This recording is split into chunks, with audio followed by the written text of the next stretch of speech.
Hi, and welcome to the Lawrence High School Debate Judging Training video. In this video, we'll cover the basics of how a debate round works, what sorts of arguments you can expect to hear, and how you can give effective feedback to the debaters. I'd like to begin by saying thank you for volunteering. Without your willingness to give of your time, our students would miss out on important learning opportunities. Since mid-September, Lawrence High students have been traveling to tournaments around the state each weekend. These communities have recruited volunteers much like you to hear our students debate, and your work here is how we return the favor. This weekend, we'll host approximately 168 teams from 38 Kansas high schools, and by doing so, you ensure that our students will receive invitations for future tournaments from those schools so that we can continue to learn and to grow. Debate is an unusual activity. Imagine a football coach who could not be present when the game is played and could only learn about what happened by reading the feedback from the officials and listening to the recollection of the competitors. That is sort of how debate operates. Coaches are not usually in the room when the debate team competes in order to avoid any perception of inappropriateness. We can also learn about what happened. We can only learn about what happened by reading your ballot and listening to what our debaters tell us. And as such, I want you to reframe how you look at judging debate. Instead of seeing yourself as just an impartial official who decides the winner, I would ask you to think of yourself as an educator first. Yes, we are going to ask you to decide who won, but that is far less important than making sure you give good, constructive feedback about what each team did that worked well and what each team needs to do to improve. A good rule of thumb is to identify 3 positives from each team and 3 deficiencies from each team, and to make sure you explain them on the ballot. This is the only way coaches can help their students improve. And then when you decide on a winner, please be sure you explain why you voted for that particular team. This way the losing team knows what they need to work on to improve their chances of success in the future. So now let's talk a little bit about what a debate round looks like. In each debate, there are 2 teams. The affirmative team will offer a plan to address some need in the world, and in doing so will affirm this year's resolution. The negative team will oppose the affirmative team in some fashion. They might argue directly against the affirmative plan, or they may offer some alternative proposal that they believe is preferable for reasons that they should explain. During a tournament, each team will be required to debate both sides of the question, usually in an alternating pattern. A team that is affirmative in round 1, for example, is likely to be negative in round 2. During the debate, you will hear 3 different kinds of speeches: constructive speeches, cross-examinations, and rebuttal speeches. The constructive speeches occur in the first half of the round, where each debater has an opportunity to help construct their team's positions. They will do this by offering a mixture of evidence from research and analysis to clarify the findings of that research.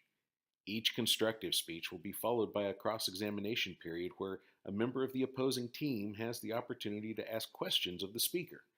These questions may serve a variety of purposes: to clarify issues, perhaps identify logical problems with an argument, or even to set up future arguments. There are a wide variety of things that these questions can do. Now, the last 4 speeches of the debate are the rebuttal speeches, where the debaters have a chance to give responses to the other team's arguments as well as to advance their own position by clarifying and supporting arguments that they have already made. While the constructive speeches will contain a wealth of new arguments and information, the rebuttal speeches should not include any new arguments. They may, however, include new sources of evidence and analysis to better explain and defend a position that may already have been presented. So let's take a look at how these speeches are arranged in a debate round. When you register to judge, you will receive a packet of written instructions for judging. And in that packet, you'll see a chart much like the one you see on the screen here. It lays out the order and the time limits of each of the speeches. By this time of the season, the speech order should be second nature to the debaters, but we recognize that many judges want to follow along as well to keep a sense of where they are in the round and which speaker comes next. The packet will also contain a brief explanation of the responsibilities of each speaker so that the judges have some idea of what to expect from each speech. The judge instruction packet will also contain a description of what each team is likely to do to support and defend their respective positions. Let's take a look at those positions in a little more detail. The affirmative team will present a plan, as I mentioned earlier in this presentation. Along with that plan, the affirmative must present reasons for you to vote in favor of that plan. Typically, those reasons include what the debaters will refer to as stock issues. These issues are common across nearly all affirmative positions, regardless of the topic or the contents of the plan. The affirmative will typically begin by identifying some problem in our world today related to the topic. We call this the harm or harms. This year's harms include issues such as poverty, racial inequality, a struggling U.S. economy, etc.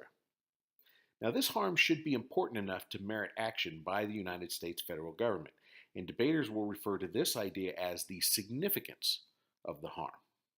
For example, I could identify a problem here at Lawrence High School that needs to be corrected, but such a problem is unlikely to merit federal intervention if it only affects Lawrence High. However, if I prove that the problem exists nationwide, then it may be significant enough to merit that federal action.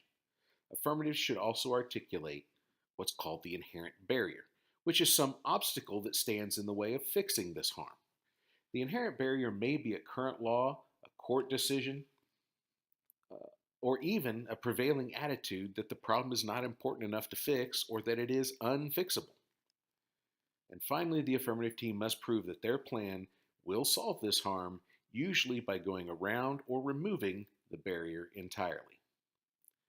Now, the last two stock issues are not generally addressed by the affirmative team unless the negative raises the issue. Topicality is the idea that the affirmative plan text must fall under the wording of the resolution. Only the plan text is held to this standard, and other parts of the affirmative position may lead to issues that do not seem immediately connected to the topic. Similarly, justification is where the negative team argues that the affirmative position does not justify some particular word or phrase in the topic. Typically this year, that particular debate centers around federal versus state issues. And it calls for the affirmative to defend their belief that the federal government is the most appropriate agent to address the harm and solve the problem. Because of this, the affirmative team may decide to include some evidence about the importance of federal action in their analysis, but they are not required to do so. In fact, for tactical reasons, they may choose to wait and present that evidence later in the round, and only if that argument arises. So that's the affirmative. Now let's look at the other side of the debate.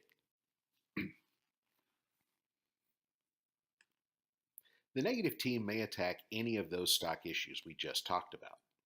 The two most common stock issues attacked are solvency and topicality. A solvency argument is where the negative claims that the affirmative plan cannot actually solve the problem that it claims to solve. This may suggest that the plan is entirely ineffective or only partially effective. Either type of attack is useful at casting doubt on the plan's effectiveness. A topicality argument is where the negative team maintains that the text of the affirmative plan does not meet this year's resolution. While this argument often involves debate over the meanings of words and some theoretical issues related to the activity, it can sometimes seem like arguing over a technicality. It is, however, still an important argument for judges to evaluate. The debaters should make it clear why they believe the argument is important as a part of their position. And remember, technicalities are often very important in life, whether in a court of law, as part of a financial audit, or in discussing the fine print of a business contract. Topicality arguments mirror these sorts of highly technical discussions. Probably the most common negative argument is the disadvantage. This argument is where the negative team claims that the plan will cause some unintended negative consequence. For example, the plan might take steps to end poverty, but its financial cost may cause us to cut other important government services like defense spending or funding for Medicare, and thereby cause some unexpected problems. There are a wide variety of disadvantages on this year's topic, and these arguments are often quite interesting. Now, one strategy that some negative teams will employ is to offer you what's called a counterplan. This is essentially where the negative agrees that there is in fact a problem that needs to be corrected, but they differ from the affirmative on how best to address the problem. or how best to solve it. This year, there's a lot of discussion of federal solutions versus state level solutions, and that mirrors the national conversation on education. The judge packet that you get at registration will explain all of these arguments in a bit more detail, should you need it. And of course, it is also part of the debater's responsibility to explain their arguments to you in a way that makes sense to you. If they don't do that, they aren't doing their job as communicators.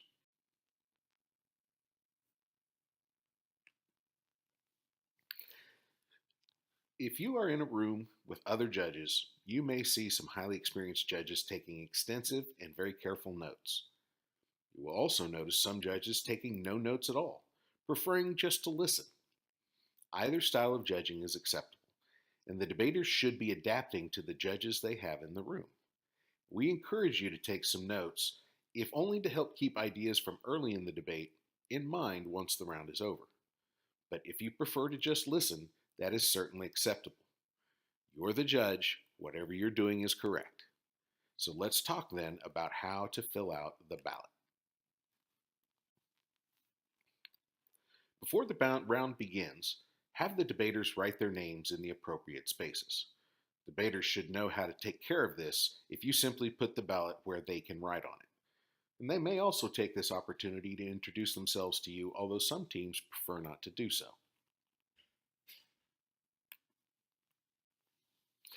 During the round, please jot down some constructive comments for each debater, as well as some positive comments. Try to find 2 or 3 comments for each competitor. This feedback is vital to helping the debaters improve their skills. They can't get better if they don't know what isn't working. And we do ask the judges refrain from making remarks about the competitor's clothing unless there's something especially egregious going on. For example, the student chose to compete without wearing a shirt. We have found that these comments most often are aimed at women and competitors from impoverished backgrounds, and this creates an implicit bias against these students, and we would prefer to avoid that. Comments about a debater's performance, analysis, research, and etc. are much more instructive and helpful to the student. We encourage you to focus on those. After the debate is over, please make sure that you render a decision, voting either affirmative or negative. There are no ties allowed in debate. Please also be sure to explain why you voted the way you did. What argument or details convinced you to vote in some particular way? The lines I like to use when training judges are, "I don't care if a judge votes against us so long as I can understand why. With no explanation of why, I can't help my debaters fix the problem. If I do know why, then we can fix it, and that helps us win the next time." Fine. The final step is to assign each debater a rank. The debater who was most effective earns the 1. The second most effective earns the 2, and the 3 and the 4 then follow suit. No 2 debaters may receive the same ranking. Also, the winning team must have the same or fewer total ranks than the losing team. If you have any questions about this, feel free to ask a hall monitor to help you figure it out. They know how this works, and it is their job to help you. So let's look at a couple of examples of ballots that our team has received over the years. In this ballot, our team lost the debate. I have no doubt that we earned this loss. However, I would ask you to notice there are no negative comments provided from my team. Go ahead, take a look at the ballot. I have no idea what my team needs to work on to get better. In fact, the only negative comment for either team is actually directed towards the team who won. We've circled it here in red so that you can see it. To put it bluntly, this ballot is very little use to the debaters because it does nothing to help them understand what happened or to improve their performance. We have no idea why we lost or how to get better. I hope you won't write ballots like this one. Let's look at another example. Here is a far more useful ballot. You'll notice that the judge clearly explains why she makes the decision to vote negative. My students now know what position they need to improve to win next time. This is a very useful ballot because it helps us get better. And I would ask that you make sure your ballots include clear suggestions on how to improve, as well as some identification of things that worked well and that should not be changed without good reason. Again, remember, as coaches, we don't mind if we lose so long as we know why so that we can get better. So, what happens if you walk into a debate round and you realize that you know one of the debaters? Well, there's an easy answer. You simply step outside into the hallway and let the hall chair know what's going on. We could probably switch you with another judge, perhaps even the judge next door, to make sure that there's no perception of bias. Our tournament this year will involve some students from both Free State and Bishop Seabury, so there is a chance that this may happen to you. It's not a big problem, we deal with it every year. It also may be that you run into a student from Kansas City or Topeka who you didn't realize was going to be there, but maybe you knew years before, or you're friends with their parents, or whatever.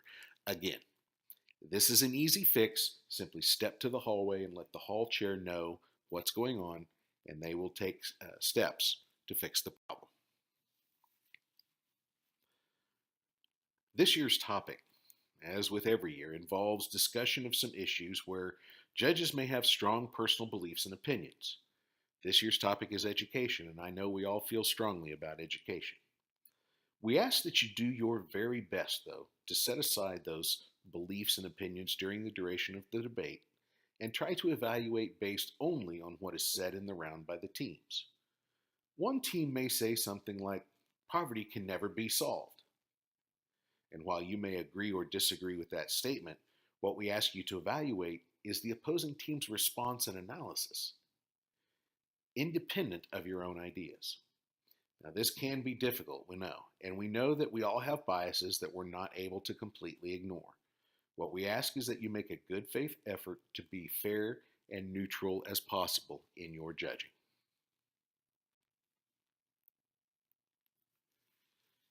We frequently get questions about how much weight the style of communication should have in a debate round as compared with the actual arguments made. For example, you may have debaters that make really strong arguments, but they speak so quickly they're very difficult to understand. There's no single right answer here. We ask that you make comments about both the style and the substance of a debate. And we recognize that both are important, and we ask that you consider both to at least some extent while making your final decision. Your final decision should be a holistic one, looking at the entire round and not just one facet of the debate. So long as you make it clear on the ballot why you made your choice, you cannot go wrong. A final note again about judging. We ask that you approach the round more as an educator than as a judge, and that will help the debaters learn, which is the real goal of all academic games like debate. Please help us make this game as educational as it possibly can be. So let's talk about this year's topic. You can see the wording here. Resolve, the United States federal government should substantially increase its funding and or regulation of elementary and or secondary education in the United States. You will also get a copy of this in the instruction packet for judging. The federal role in education has been an important point of contention in our country for the last 40 years. The George W. Bush and Barack Obama administrations took very strong stances in favor of federal involvement in education. President Trump's administration reversed that stance as one of its first actions, and this has created fertile ground for debate. And this season has actually been quite interesting. And so I hope you'll enjoy these debates as much as we have. Again, we would like to thank you for volunteering your time to help us make the Lawrence Debate Invitational a great experience for all of its participants. We couldn't do this without you, and we are grateful for your time and effort. If you have any questions, feel free to email Mr. Plinsky at jplinsky@usd497.org. That email address again, jplinsky@usd497.org. And we look forward to seeing you on December 1st and 2nd.